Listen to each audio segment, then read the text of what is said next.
Assalamualaikum warahmatullahi wabarakatuh. Kami dari kelompok 7 yang beranggotakan Melinda Eka Nursila dan Novida Sari. Kami akan mempresentasikan hasil mind mapping kami yang berjudul Dinasti Utsmani di Turki. Poin pertama dan kedua akan dijelaskan oleh Melinda, dan poin ketiga dan keempat akan dijelaskan oleh Novida. Poin pertama adalah sejarah berdirinya Dinasti Utsmani di Turki.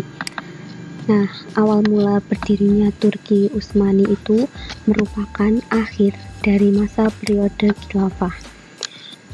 Berawal dari hancurnya Khilafah Abbasiyah, di mana saat itu dikuasai oleh dinasti Seljuk di Baghdad dikarenakan tentara Mongol dan Tartar yang mulai menyerang Baghdad, sehingga Baghdad dapat dihancurkan dan dikuasai dengan mudah. Maka dengan berakhirnya kekuasaan Abbasiyah ini, dimulailah babak baru dalam Islam, yaitu masa pertengahan. Pada masa ini, Mongol telah menjadi kerajaan yang besar, wilayahnya berada di mana-mana, bahkan wilayah di kawasan Arab seperti Irak, Syria, dan Persia Barat telah ditaklukkan. Sebagai sebuah kekuatan yang besar, Mongol bersikap keras terhadap suku-suku yang berbeda agama terhadap mereka. Nah, dinasti Turki didirikan oleh kabilah Hayyis Oghuz. Kabilah ini merupakan salah satu anak suku Turki yang mendiami sebelah barat Gurun Gobi atau daerah Mongol yang dipimpin oleh Sulaiman Shah. Ertugrul bin Sulaiman Shah mengabdikan dirinya kepada Sultan Alauddin II dari dinasti Seljuk. Nah, yang pusat pemerintahannya di Konya, Anatolia, dan Asia Kecil. Pada tahun 1288, Ertugrul meninggal dunia dan meninggalkan putra yang bernama Utsman. Nah, Utsman inilah yang ditunjuk oleh Ertugrul untuk meneruskan kepemimpinannya dan disetujui serta didukung oleh Sultan Seljuk pada saat itu. Penyerangan bangsa Mongol pada tahun 1300. Nah, pada tahun ini bangsa Mongol kembali menyerang dinasti Seljuk untuk menguasai daerah, dan Sultan Alauddin II mati terbunuh dalam pertempuran itu. Akibatnya dinasti Seljuk menjadi terpecah-pecah menjadi kerajaan-kerajaan kecil.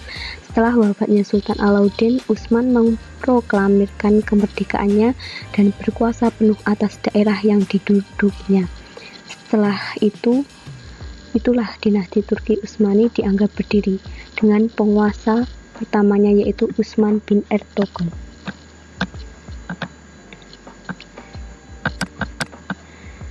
Utsman menjadi pemimpin dinasti Seljuk. Nah, setelah menjadi pemimpin, Utsman memperluas daerah kekuasaannya. Ia mengirim surat kepada raja-raja kecil untuk memberitahukan bahwa sekarang ia seorang raja yang besar, dan ia menawarkan kepada raja-raja kecil itu untuk memilih salah satu di antara 3 perkara, yaitu Islam, membayar jazyah, dan perang. Namun, beberapa raja yang tidak tunduk dan meminta bantuan bangsa Tartar untuk menyerang dinasti Seljuk. Namun, Utsman tidak merasa takut sehingga menyiapkan pasukannya dan berakhir kemenangan untuk Utsman. Setelah menjadi seorang raja yang besar, setapak demi setapak wilayah kerajaannya dapat diperluas. Nah, dalam perkembangannya, dinasti Turki Utsmani itu memiliki banyak silsilah raja yang bahkan mencapai 40 raja. Kesemua raja tersebut merupakan keturunan-keturunan keluarga besar Utsman yang setiap rajanya memiliki kelebihan dan kekurangan masing-masing dalam hal menjadi seorang pemimpin pemerintah. Berikut merupakan beberapa raja atau sultan yang memiliki andil besar di dalam perkembangan Turki Utsmani maupun Islam. Yang pertama adalah Sultan Utsman bin Ertugrul. merupakan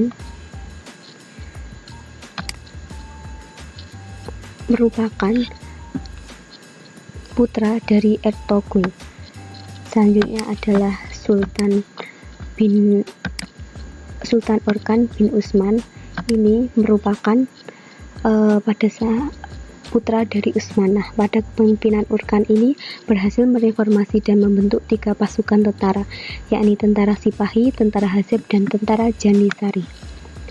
Selanjutnya adalah Sultan Murad I bin Orkan. Merupakan pengganti Orkan. Kebijakan militer dikembangkan olehnya. Seluruh pasukan militer dididik dan dilatih dalam asrama militer dengan pembekalan semangat perjuangan Islam. Kekuatan militer ini berhasil mengubah negara Utsmani yang baru lahir ini menjadi mesin perang yang paling kuat. Selanjutnya adalah Sultan Bayazid. Merupakan putra dari Murad. Bayazid ini terkenal dengan serangan-serangannya yang cepat terhadap lawan-lawannya. Hal ini dibuktikan pada saat masa itu terjadi perang besar antara pasukan Utsmani dan sekutu Eropa yang dimenangkan oleh pasukan Utsmani. Selanjutnya adalah Sultan Muhammad Al-Fateh. Siapakah Sultan Muhammad Al-Fateh? Kerajaan Utsmani bangkit kembali dan mencapai kegemilangannya itu pada masa Muhammad II yang digelari Al-Fateh atau Sang Penakluk. Kota penting yang berhasil ditaklukkan ini adalah Konstantinopel pada tahun 1453. Selanjutnya adalah Bayazid II. Bayazid II pada kepemimpinannya itu lebih mementingkan kehidupan tasawuf daripada berperang. Selanjutnya adalah Salim I. Merupakan pada masa sultan ini itu para sultan Utsmani menyandang 2 gelar, yakni sultan dan khalifah. Puncak kejayaan kerajaan Turki Utsmani itu dicapai pada masa pemerintahan Sulaiman I. Pada masanya wilayahnya meliputi dataran Eropa hingga Australia, Mesir dan Afrika Utara hingga Persia, serta meliputi lautan Hindia, Arabia, Laut Merah dan Laut Hitam. Poin kedua adalah penaklukan Konstantinopel. Profil Muhammad Al-Fateh, sang penakluk. Muhammad Al-Fateh, nama aslinya adalah Muhammad II bin Murad bin Muhammad bin Bayazid. Kemudian dikenal dengan nama Muhammad Al-Fateh karena keberhasilannya menaklukkan Konstantinopel. Lahir pada tanggal 29 Maret 1432 di Adrianopel. Muhammad Al-Fateh diangkat menjadi sultan setelah kematian ayahnya. Usianya saat itu baru 22 tahun. Setelah diangkat menjadi sultan, Muhammad Al-Fateh berusaha merealisasikan cita-citanya untuk dapat menaklukkan Konstantinopel. Selanjutnya adalah peranan Muhammad Al-Fateh dalam penaklukan Konstantinopel. Peranan yang pertama adalah menambah personil militer dan memperkuat armada laut.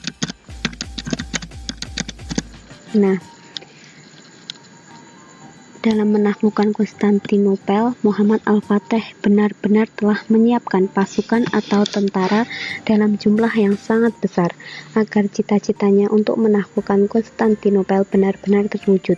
Muhammad Al-Fateh juga memperkuat armada angkatan laut karena laut adalah jalan satu-satunya untuk dapat menaklukkan Konstantinopel. Beragam kapal telah disiapkan, bahkan jumlahnya mencapai sekitar 400 kapal. Yang kedua adalah membangun benteng Romalihir.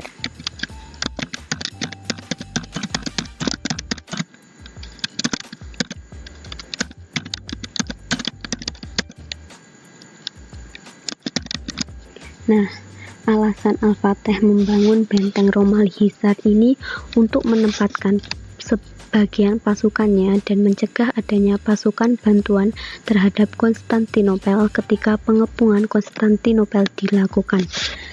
Yang ketiga adalah menghimpun persenjataan.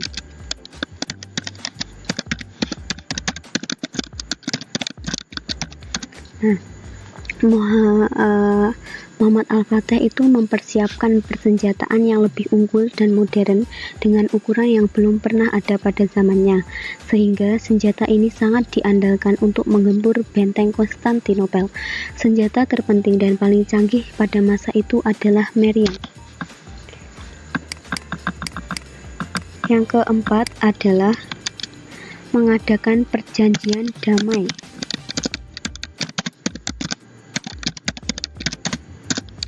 Dengan siapa? Nah, Muhammad Al-Fatih itu mengadakan perjanjian damai dengan beberapa negara rival untuk atau melakukan kesepakatan untuk tidak saling menyerang dengan negara-negara yang berdekatan dengan Konstantinopel seperti Galata, Majid, dan Venesia agar dalam pengepungan tidak menghadapi musuh selain Konstantinopel. Yang kelima adalah memimpin pengepungan Konstantinopel.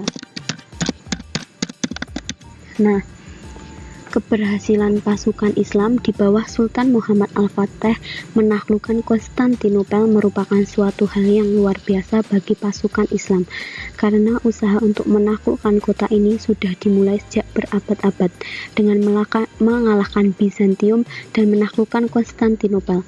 Muhammad Al-Fatih telah menghantarkan Kesultanan Utsmani mencapai masa keemasan dan kejayaan.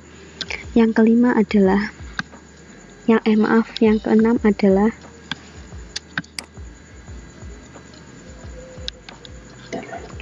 menyebarkan agama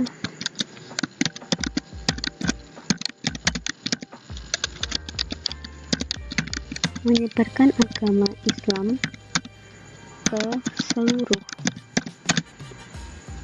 Konstantinopel dan wilayah Eropa.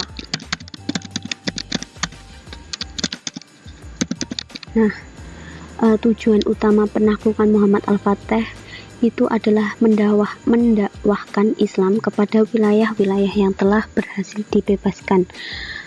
Misi dakwah yang dilakukan Muhammad Al-Fatih tergambar saat jatuhnya Konstantinopel.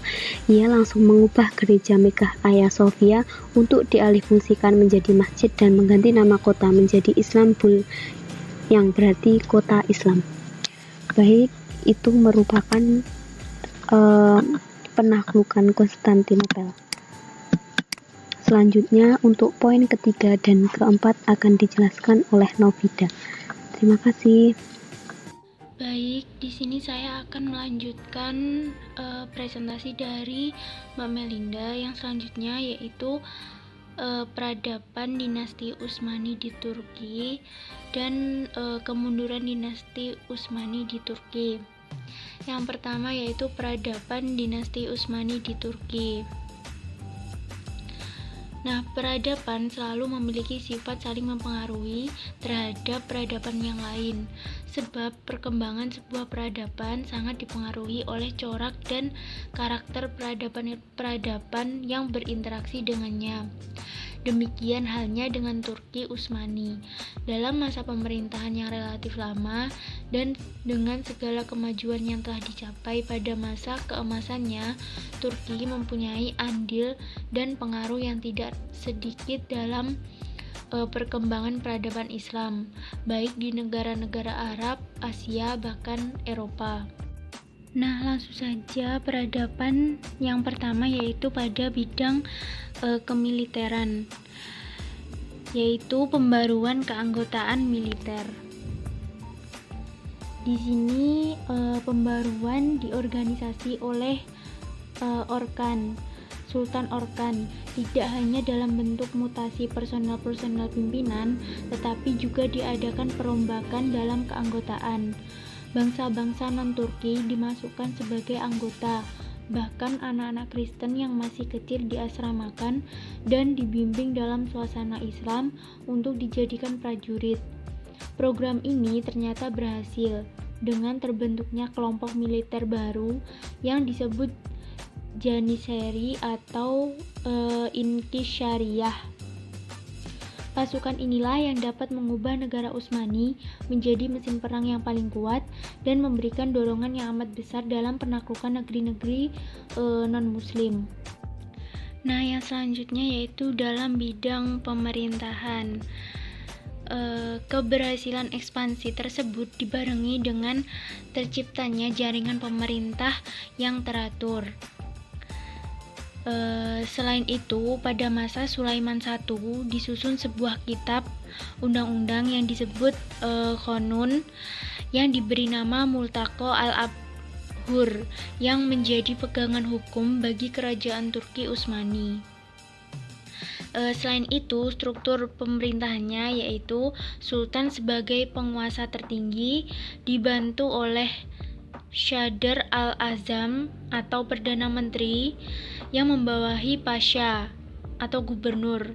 Nah, gubernur mengepalai daerah tingkat 1 dan di bawahnya terdapat al-Zanazik atau al-A'lawiyah yaitu bupati. Nah, yang ketiga yaitu bidang ilmu pengetahuan dan seni.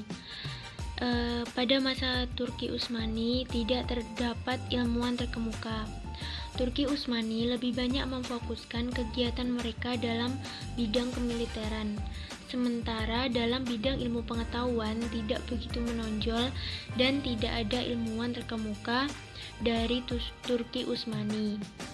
Namun dalam bidang seni arsitektur mereka lebih banyak berkiprah seperti karya berupa bangunan yang indah yaitu seperti Masjid Jami' Muhammad Al-Fatih, Masjid Agung Sulaiman, dan Masjid Abu Ayyub Al-Asy'ari. Masjid-masjid tersebut dihiasi kaligrafi. Selain masjid, pada masa Sultan Sulaiman juga banyak dibangun sekolah, rumah sakit, gedung, makam, dan jembatan. Nah, peradaban yang keempat yaitu pada bidang budaya.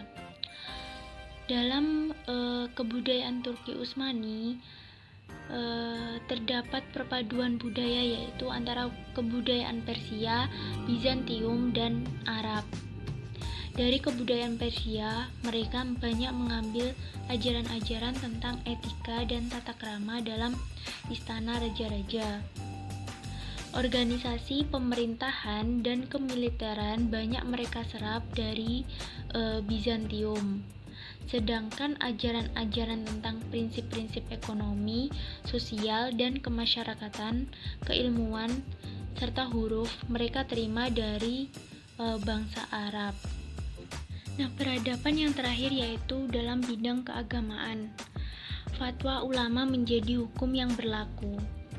Agama dalam tradisi masyarakat Turki mempunyai peranan besar dalam lapangan sosial politik. Masyarakat digolong-golongkan berdasarkan agama, dan kerajaan sendiri sangat terikat dengan syariat, sehingga fatwa ulama menjadi hukum yang berlaku. Selain itu, tarekat juga mengalami kemajuan. Tarekat yang terkenal yaitu tarekat Bektashi dan tarekat Maulawi. Kedua tarekat ini banyak dianut oleh kalangan sipil dan militer. Tarekat Bektashi mempunyai pengaruh yang amat dominan di kalangan tentara Janissary, sehingga mereka sering disebut tentara Bektashi. Sehingga tarekat Maulawi mendapat dukungan dari para penguasa dalam mengimbangi Janissary Bektashi.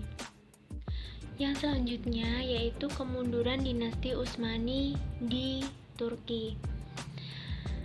Nah, setelah wafatnya Sultan Sulaiman Al-Qanawi pada tahun 974 Hijriah atau 1566 Masehi, Turki Utsmani mulai memasuki fase kemundurannya.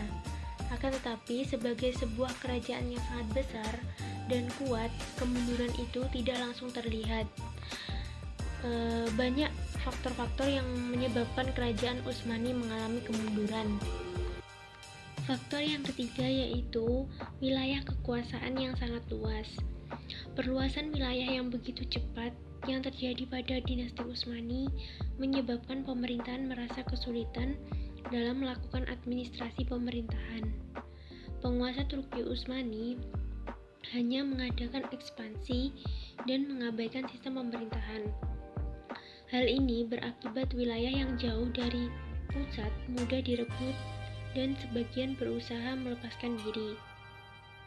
Faktor yang keempat yaitu adapun faktor-faktor penyebab kemunduran dinasti Utsmani di Turki. Yang pertama yaitu kelemahan para penguasa setelah Sultan Sulaiman. Setelah Sultan Sulaiman wafat, terjadi pergantian penguasa. Akan tetapi, para penguasa memiliki kepribadian dan kepemimpinan yang lemah, dan akibatnya pemerintahan menjadi kacau dan susah teratasi. Faktor yang kedua yaitu melemahnya semangat perjuangan prajurit. Ini terjadi karena terdapat banyak kekalahan dalam peperangan, sehingga muncul pemberontakan-pemberontakan di beberapa wilayah kekuasaan Turki Utsmani. Faktor yang keempat yaitu heterogenitas penduduk. Dari banyaknya dan beragamnya penduduk, maka jelas administratif yang dibutuhkan juga harus memadai dan bisa memenuhi kebutuhan hidup mereka. Akan tetapi, pasca Sulaiman, Turki Utsmani tidak memiliki administrasi pemerintahan yang bagus karena pemimpin-pemimpin yang berkuasa sangat lemah dan mempunyai perangai yang jelek. Yang kelima yaitu merosotnya ekonomi. Akibat peperangan yang terus-menerus, maka biaya pun semakin membengkak, sementara anggaran belanja negara juga sangat besar. Yang keenam yaitu terjadi stagnasi dalam lapangan ilmu dan teknologi.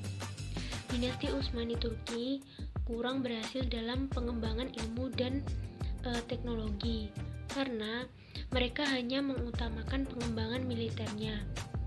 Maka jika tidak dibarengi dengan perkembangan atau kemajuan dalam ilmu dan teknologi, menyebabkan dinasti Utsmani di Turki tidak sanggup menghadapi persenjataan musuh.